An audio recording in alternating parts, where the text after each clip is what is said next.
Oi, meus amores, vou começar mais um vídeo aqui pra vocês. Gente, esse todo dia DAI tá sendo o maior desafio da vida pra mim. Por quê? Quando eu fiz essa primeira hashtag de DAI todos os dias, eu tava em um outro ponto. Então era bem mais tranquilo pra gravar, né? Inclusive hoje eu acordei na teoria que eu iria fazer um vlog pra vocês, mas gente, foi tão corrido hoje, tão corrido que eu não consegui. E assim, os vídeos estão saindo em tempo real. Mas eu tô fazendo o que eu posso, eu tô me desdobrando mesmo, tá? Não tá sendo feito nada pelas coxas. E eu tô vídeo que de qualquer forma eu iria trazer, mas não nessa sequência que eu tô gravando. Então hoje o vídeo vai ser contando um pouco, né, da minha história pra vocês. É algo que muitos de vocês têm dúvida aqui. Hoje é um sábado, tá, gente? Então, assim, tá bem movimentada aqui a avenida, mas eu espero de coração que dê tudo certo. Tô tentando falar um pouco mais alto. E na hora de editar eu tô tentando também aumentar o volume. Mas é isso. Tá saindo bem em tempo real, literalmente. Tá sendo um desafio pra mim enorme. Enorme. E eu acho bom que vocês estão indo lá me cobrar. Dai, hoje tem vídeo, né? Então é isso, gente. Hoje eu vou começar contando pra vocês um pouquinho da minha história. Vai ter parte 2, eu acredito que até mais partes, porque assim, é uma história bem grande. E eu vou tentar contar detalhes pra vocês, algo que eu ainda não me sentia confortável em, às vezes, vir cá divulgar com vocês. Não pelo fato de serem vocês, não, tá? É de mim mesmo, não tô confortável pra falar, sem chorar e etc. Porque envolve várias coisas, né? Mas enfim, vamos lá. Eu me chamo Daiane, eu tenho 31 anos, eu sou solteira, eu moro em Uberlândia, Minas Gerais, e eu tenho uma loja de roupa. Como que surgiu a Chloe Belinda na minha vida? Eu trabalhava CLT, eu sou formada em recursos humanos, e lá nessa empresa onde eu trabalhava, gente, o ciclo pra mim já não era mais legal. Eu já não sentia prazer em levantar cedo e trabalhar. Eu não dava certo com uma gerente que por final estava lá. Então assim, nós duas tinha ideias totalmente diferentes. Nós duas não combinava mesmo. E de certa forma eu também não estava agradando ela como desempenho, né? Só que eu sempre deixei isso muito bem claro, que eu não concordava com certas atitudes dela. E quando eu não concordo com certas atitudes, eu não vou fazer o que ela queria que eu fizesse uma vez que eu não concordasse. E aí foi quando ela decidiu me desligar. O pessoal passando na porta, acho que eu tô pensando sozinha, gente. Aí foi quando ela decidiu me desligar da empresa. E aí eu fui desligada em janeiro. E aí peguei o acerto. Na verdade eu não peguei todo o meu acerto, eu peguei um pouquinho só do acerto e fui... Foi do acerto? Vou ter que ir puxando na memória, gente.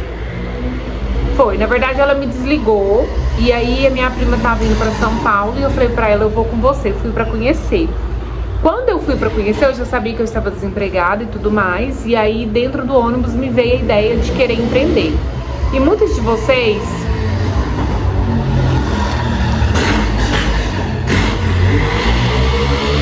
me perguntam como que surgiu, se eu já pensava em empreender. Gente, eu sempre tive o sonho de trabalhar pra mim. Mas eu não sabia o que, entendeu? Se era roupa, se era sapato, nunca passou pela minha cabeça. Então, tipo assim, eu literalmente comecei do zero. Dentro do ônibus eu tive essa ideia. E aí eu falei pra minha prima, acho que eu vou vender roupa. Ela falou, bora, vamos. Inclusive a minha prima também já tinha trabalhado no ramo. Ela tinha uma loja, só que aí também não deu certo. Ela tinha uma loja online na época. Só que aí não deu certo, ela optou pra ir pra outras coisas. A minha prima já fez várias coisas, gente. E eu falo pra ela que, graças a Deus, preguiça de trabalhar ela não tem, que onde coloca ela desenvolve. Hoje ela tem uma loja online, que é a Maris, né? É uma loja de maquiagem e acessórios. E graças a Deus também tá dando super certo. Então na época ela me apoiou e aí eu voltei pra fazer minha primeira compra. Eu já tinha recebido o meu acerto, então eu peguei um pouco do meu acerto e fui. Na época, gente, era aproximadamente uns R$600. Como eu não tinha experiência nenhuma, ainda não tinha essa quantidade de pessoas aqui no YouTube, né, na plataforma, lá no outro aplicativo também, que é o TikTok, também não tinha tantas empreendedoras assim falando, dando dicas. Então eu meio que fui no escuro.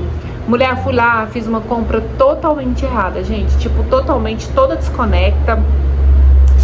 Cheguei aqui, comprei um short que tinha tal estampa que não combinava com nenhuma das blusas que eu tinha trago. Parte de baixo, gente, principalmente jeans, um outro erro que eu fiz também, peguei jeans de cara e peguei tudo a minha numeração. Quando eu cheguei aqui, minha mãe falou assim, Daiane, mas esse short é tudo a sua numeração. E aí minha ficha começou a cair, gente. Aí eu vi que não era como as pessoas pensam, que é só ir lá buscar e vender. E aí foi onde eu comecei a me desesperar, porque, tipo assim, por mais que eu não peguei todo o meu acerto, mas acaba que é um dinheiro que eu tirei, que eu poderia ter investido em outra coisa, né? E aí, onde foi tudo agravou, gente, veio a pandemia. E aí o negócio ficou feio mesmo, foi na época que teve que fechar, e aquele panavoeiro todo, e ainda não tinha tal da vacina.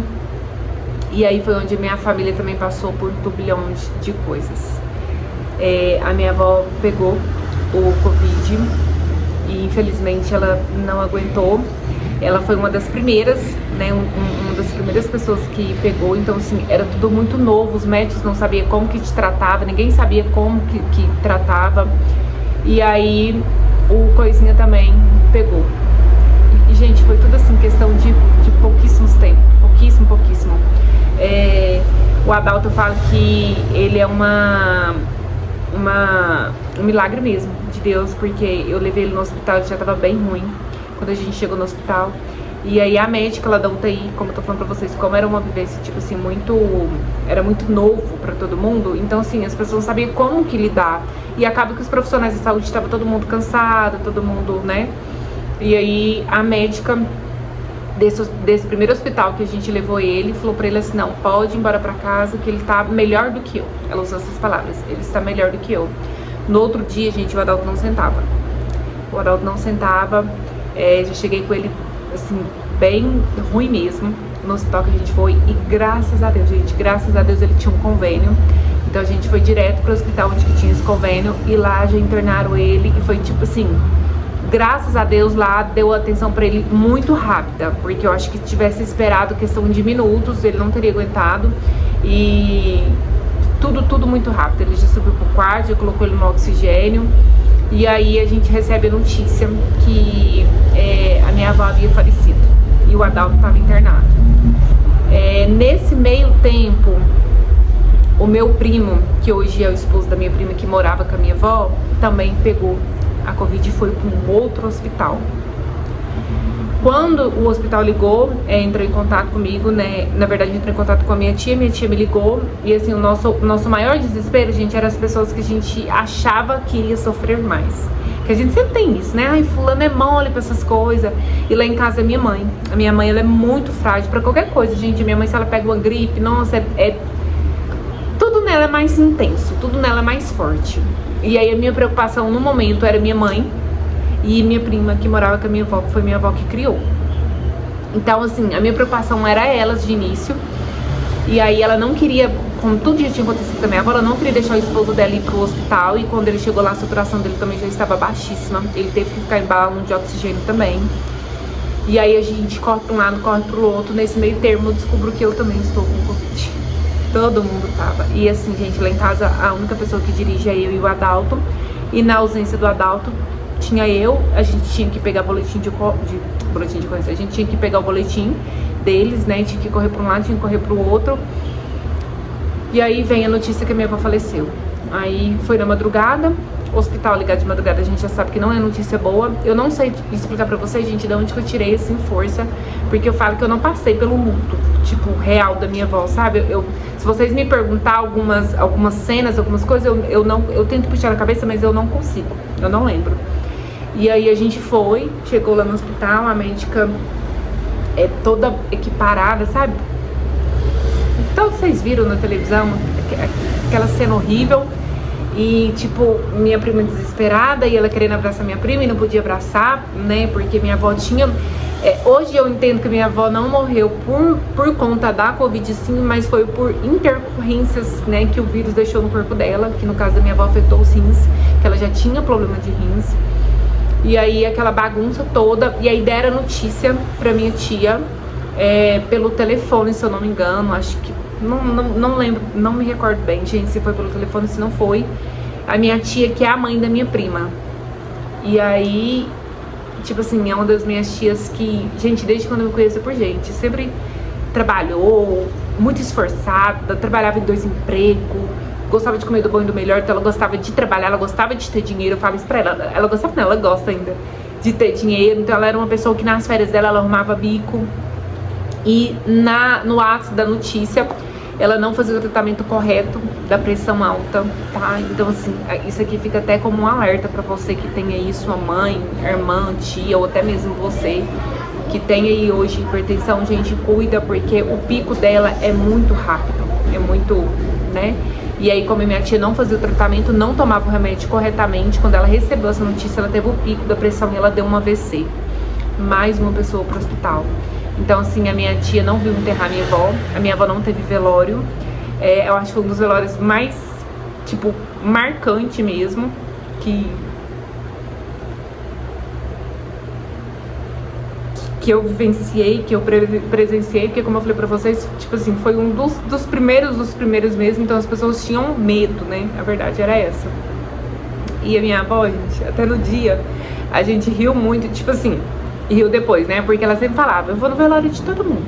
Porque quando for minha vez, tem que vir todo mundo. E não foi. Ela não teve velório. Aí a minha tia tava internada. Não, minha tia tava aqui no hospital daqui. Daqui mandou ela pra um outro hospital.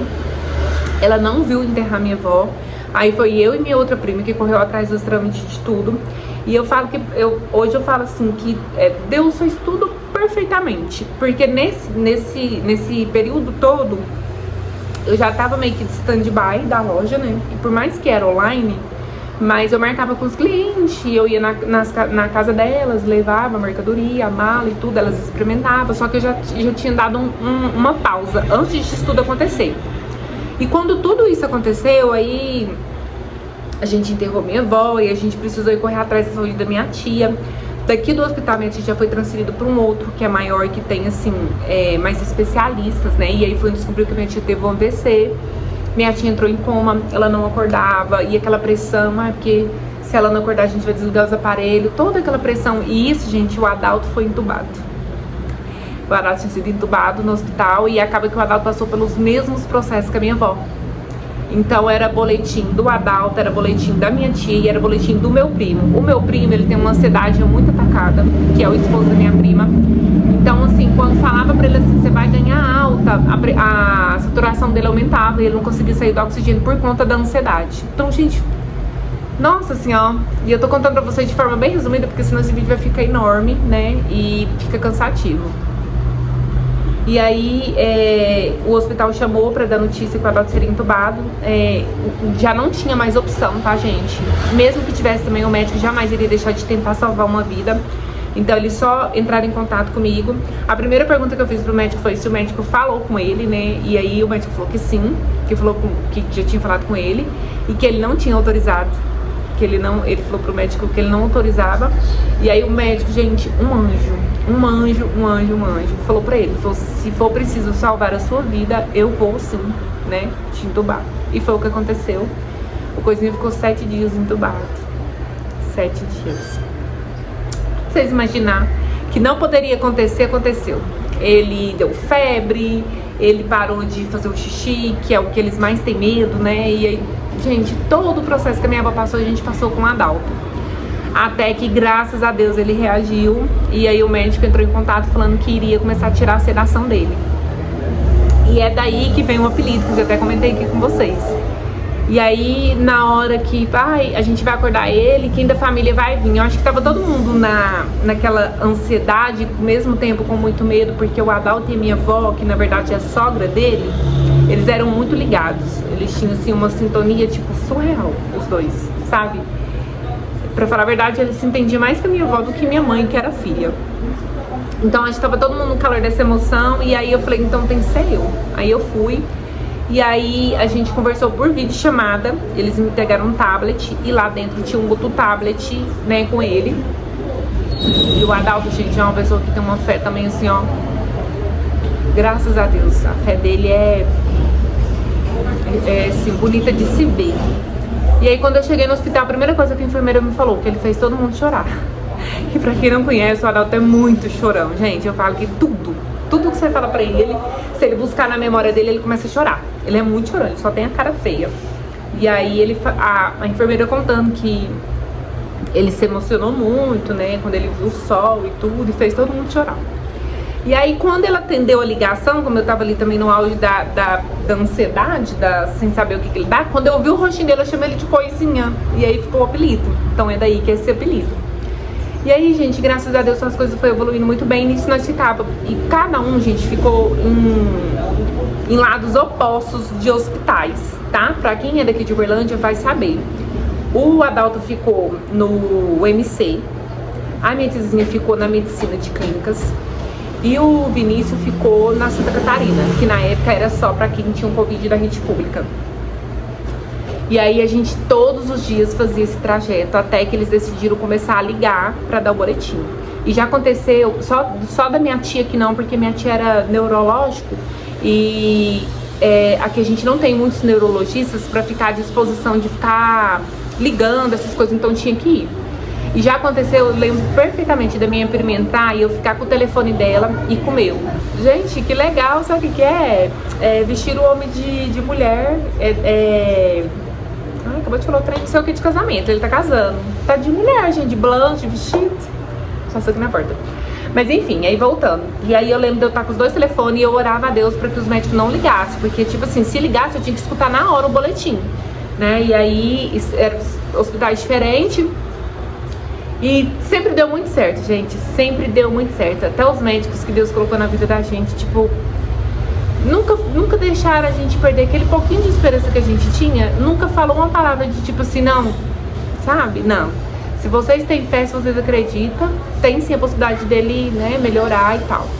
E aí as coisas foram fluindo. O meu primo ganhou alta. Coisinha também ganhou uma alta. Aí a gente passa por um outro processo que foi mais difícil, lidar com o Adalto em casa e a minha mãe. Como eu falei pra vocês, a minha mãe é uma pessoa muito intensa.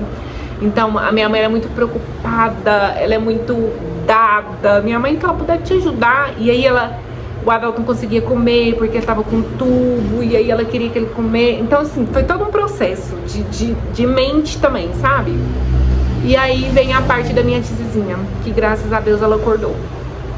Ela acordou, só que até nesse processo de cortar várias coisas aconteceu. Ela colocou a traque, que assim, na época a gente não sabia de nada, gente. Então assim, até pra gente explicar isso pro meu tio, que é o esposo dela, pra me explicar isso pro filho dela, era complicado, porque a gente não sabia de nada. E aí ela foi pro quarto, e aí eu falei pro médico, falei, doutor, qual o risco da minha tia, né? Minha tia corre risco de vida? Aí ele olhou pra mim e falou, não, o risco de vida corre eu e você. Ela corre, que não pode falar a palavra aqui. E aí a minha tia chegou no quarto, a gente mexia no olho. E tipo assim, tinha dias que ela não tava afim nem de abrir o olho, né? E ela não conseguia abrir o olho. Então nosso maior medo é que ela voltasse pra casa daquela forma ali, né? Vegetativa. E aí a gente ficou, se eu não me engano, foi 24 dias, gente. Eu fazia 24 horas, minha prima 24 horas. Então foi 24 dias fazendo esse processo. Ela ficava 24 horas, eu ficava 24 horas até minha tia receber alta e vir pra casa. E aí o período mais difícil passou, que foi esse, lidar com essas coisas, né? A minha tia foi pra dentro da casa da minha prima, que era a casa da minha avó, que hoje é a casa dela, né? E aí ficou por um tempo lá, minha mãe que cuidou dela. Teve o apoio de todo mundo, mas a minha mãe foi a pessoa que mais cuidou dela, que mais ficou com ela. E tipo assim, a gente sempre poupou muito a minha mãe de ir no hospital. Eu tenho uma tia também que é irmã da minha avó, que a gente sempre poupava muito, porque assim, a gente passou e viu cenas muito tristes, né? Você vê tipo um ente querido seu naquela situação. Então eu tentava poupar a minha mãe de não ir. E olha pra vocês, quando eu falo pra vocês que Deus é muito, muito, muito perfeito, gente, porque tudo isso aconteceu. Porque muitas das vezes quando, tipo assim, vem uma doença ou qualquer coisa assim, a gente não tá preparado, né? A gente não tá esperando, óbvio. E tudo aconteceu tão perfeito que eles tinham me mandado embora, né? Então eu já tava com o meu acerto na conta. Então assim, a gente não passou apuro de falta de dinheiro, nem nada disso. Nada, nada, nada. E por mais que a gente teve a perca da minha avó, Deus deixou eles aqui pra gente ocupar a mente. Então assim, a gente literalmente não teve tempo de, nossa, eu vou chorar pela minha avó. Não, a gente não teve. E eu acredito também que era uma coisa que ela não iria gostar também, que a minha avó não era assim. Então, assim, a gente não teve, e a pessoa que mais me preocupava era a Stephanie, que morava com ela, porque as duas eram muito unidas, né? E acaba que ela também teve que ocupar a mente dela com isso. E a Stephanie, ela é o oposto de mim. Eu sou muito prática. Então, tipo assim, eu vou pegar um boletinho, vou mandar pra fulano de tal, pra fulano de tal. Acho que levei cliente, velho. O cliente procurando presente. E aí, voltando. E aí, eu e a Stephanie somos pessoas bem diferentes em termos de... Por isso que eu falo, gente, cada um sofre, ama de formas diferentes, tá? Sofrimento, amor, a gente não mensura. A gente não mensura. Vocês podem ver que tem gente que passa muito, muito rápido pelo luto, tem gente que já demora anos, tem gente que supera muito rápido um relacionamento, né? Um fim de um relacionamento, tem gente que demora anos, porque sentimento a gente não mensura. E aí eu chegava em casa e todo mundo queria notícia do Adalto. Aí o que eu fiz? Gravava um boletim geral, um áudio, e, gente, saía mandando aquele áudio pra todo mundo, né? E, assim, só quando a gente tá numa situação dessa, que a gente vê quem realmente gosta, né? E o Adalto, assim, graças a Deus, pessoas que eu acho que ele nem imaginava, entrava em contato, perguntando, né? Eu fiquei com o celular dele. Então, eu fiz algumas postagens também pelo WhatsApp dele, porque, né, sumiu, algumas pessoas nem sabiam, igual a minha avó. Hoje, gente, tem dia que até hoje chega a pessoa procurando minha avó, e aí a gente tem que falar, porque, igual eu falei pra vocês, não deu tempo, não teve velório, né, na época não podia ter o velório e tal. E aí, a Stephanie não. Menina, pra cada uma que entrava em contato com ela, ela tinha que dar o boletim de forma diferente. Mas aí eu fui entendendo que aquele jeito lá era o jeito que ela se sentia melhor, né? Que era falar, era colocar pra fora. E pra mim, já de ficar repetindo a mesma coisa, que pra mim já me matava. E ela se sentia bem. E aí acaba que ela ficou esses dias também dormindo com a gente lá em casa. E ficou eu, ela, Ana Clara e minha mãe, né? Porque minha tia tava internada, o esposo dela também tava internado, o Adalto também tava internado. E aí a gente ficou, gente, nessa saga. Minha mãe fazia janta pra gente, todo mundo. Aí o esposo da minha tia também vinha jantar. E tem o meu primo também, que é o irmão da Stephanie, né? Então, assim, foi todo um processo de adaptação mesmo. E aí, gente, quando deu uma respirada, que tudo passou, que tudo se ajeitou, e aí foi onde que eu falei, não, eu preciso voltar, né? Acompanhei com esse menino todos as consultas, né, que precisou de ir. Também acompanhei muito a minha tia, ajudei muito a minha prima. Até a gente se adaptar, a gente passou por vários sustos, né? Porque ela era camada, então se ela não conversava. Pra vocês terem uma noção, quando a gente iria perguntar alguma coisa pra ela, a gente falava, tia, assim, mexe o olho. Então, assim, minha tia chegou, gente, literalmente mexendo o olho. E eu sempre pego muito no pé dela, que ela fica assim, quando eu melhorar, eu falo, tia, a senhora já é um milagre de Deus. Eu não vou falar pra vocês que eu vou mostrar ela porque ela não gosta. Na verdade, ela nunca gostou. Mas hoje a minha tia faz a janta dela. Hoje, oiê, tudo bem? Hoje a minha tia coloca a roupa dela pra secar no varal.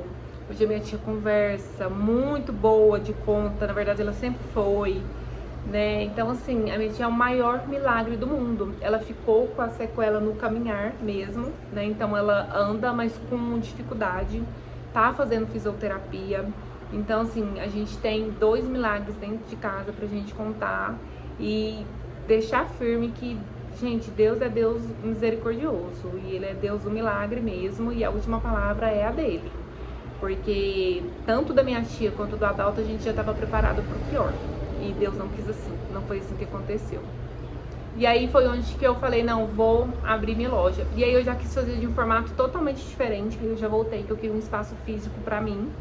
E aí comecei a procurar, que foi onde eu encontrei, onde foi a minha primeira loja, né? Minha primeira lojinha, meu primeiro espaço físico. Foi um ponto que eu achei que não era na avenida, era um ponto mais escondido. E, se eu não me engano, acho que foi o 3º ponto que eu fui ver. E aí eu conversei com Deus, falei pra ele, falei, Senhor, se eu chegando lá e eu tocar em mim, que é pra ser lá, né, eu já vou fechar. E, gente, eu não tinha R$1. Porque eu praticamente parei, né, de vender, então não movimentava Instagram nem nada. E aí eu não tinha R$1, e aí na hora que ela abriu a porta, pra quem tá aqui muito tempo vai saber, era uma porta só de aço. Quando ela abriu a porta, veio aquela energia dentro de mim, e eu falei, é esse. Aí eu perguntei pra ela quanto que era o aluguel, na minha época era 350, hoje eu sei que o aluguel lá tá mais caro, mas porque arrumou o ponto. E aí, marquei com a minha mãe, mas com o Adalto pra gente ir lá ver, eles foram, minha mãe também gostou, o Adalto também gostou, e eu falei, não, então tá, eu vou ficar com ele, e aí eu faço o pagamento pra você, então, amanhã do aluguel. Aí, minha mãe me olhou, o Adalto também me olhou, tipo, gente, eu não tinha R$1. Aí, certa pessoa vai pagar esse aluguel de que jeito? Já cheguei em casa, isso era umas 5 e pouca, mais ou menos, 6 e pouca, cheguei em casa e fui pro Instagram, gente, fiz um queima de tudo e consegui levantar o dinheiro do aluguel. Não consegui vender todas as peças que eu tinha, mas o dinheiro do aluguel eu consegui, conforme eu tinha prometido pra mulher, né, no outro dia, e ela já tinha até me dado a chave, então não tinha como desistir. Amores, curte muito esse vídeo, deixa aqui coração, deixa aqui pra mim comentários que vai vir a parte 2, porque senão o vídeo vai ficar muito grande, tá? Um grande beijo, até o próximo vídeo, tchau!